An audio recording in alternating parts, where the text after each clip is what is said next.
A very good a very good morning to all my students and welcome back to our social studies class.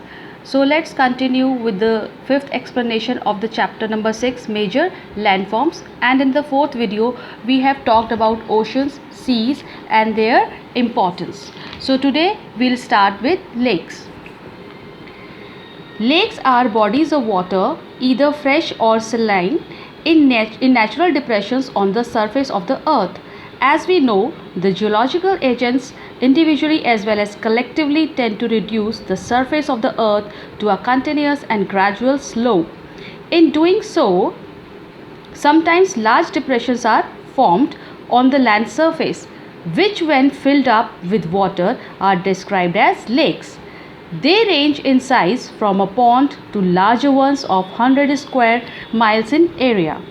Lakes are distinguished from swamps since the lakes commonly occur above the main sea level and the swamps are low-lying lands where the water table has just reached the land surface.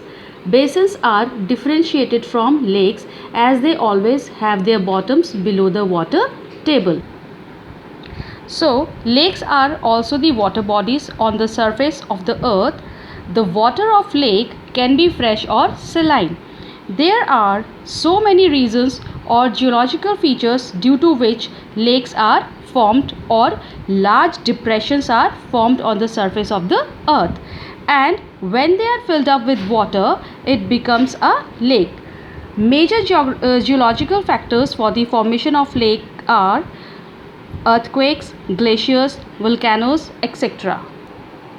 The size of a lake can be a smaller or to a bigger one. Lakes can be differentiated from the swamps. Here, swamps mean that it is a low-lying land having growth of certain types of trees, but this land is unfit for cultivation. Children, if by chance anyone gets into it, then it is very difficult to come out of it. The more you try to come out of, the more you get inside it. So this is the quality of the swamp, that you get inside it more. So lakes occur above the main sea level, whereas swamps are low-lying lands and where the water table has reached the land surface. So now let's begin with the origin of lakes, means how lakes originated. First, by river action, example Oxbow Lake or Horseshoe Lake. When the river is flowing in a zigzag manner, means it forms meanders, or it is like a horseshoe. The one we have explained you earlier also, that was the meanders. Then second one is by tectonic movements.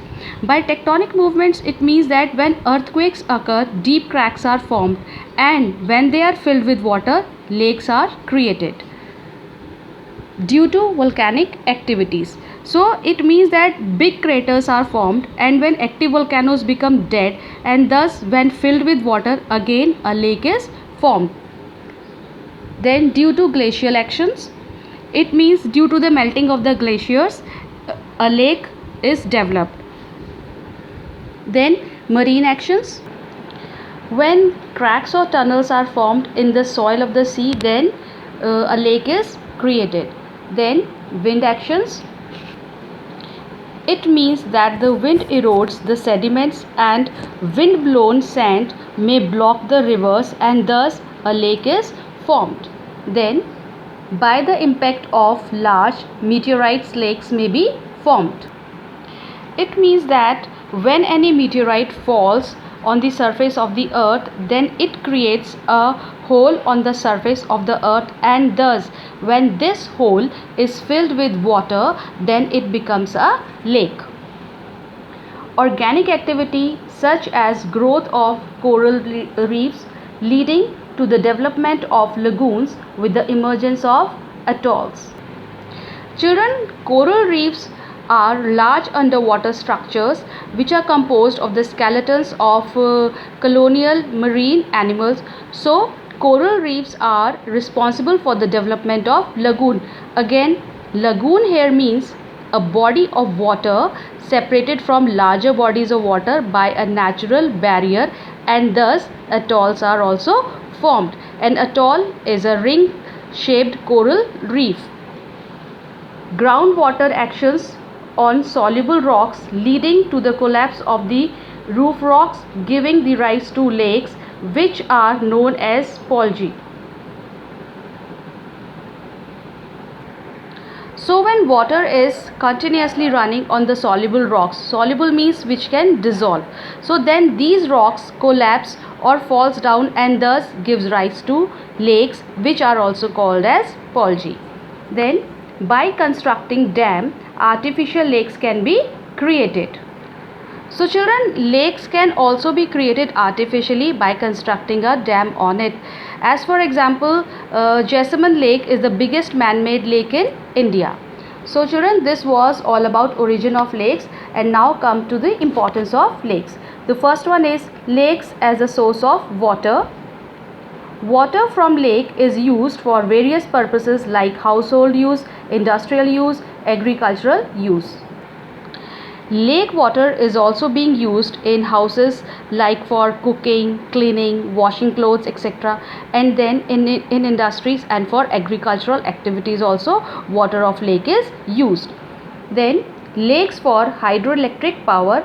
Lake water is also invaluable as a source of for hydroelectric power generation.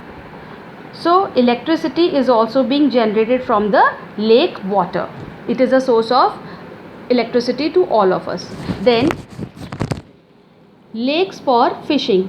Lakes that connect to the sea have large fish harvest.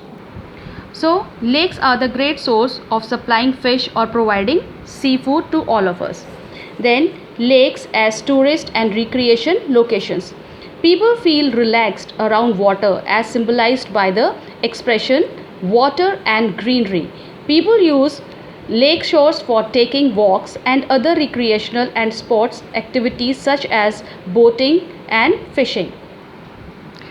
People love to enjoy the scenic beauty of lakes. They walk near lake shore, do boating and fishing. They feel relaxed and happy by doing these activities. Then lakes as natural balance preserving reservoirs. Lakes are useful to the nature by acting as a flood control. So lakes help in controlling the floods as it stores a large amount of water which could go in the nearby places and can bring floods. So it also acts as a reservoir. So children, here we complete our chapter, and this was all about chapter number 6, that is major landforms, and I hope that it must be clear to all of you. Children, do the reading of the whole chapter and go through the videos once again. Until the next class, goodbye, take care, and God bless you all.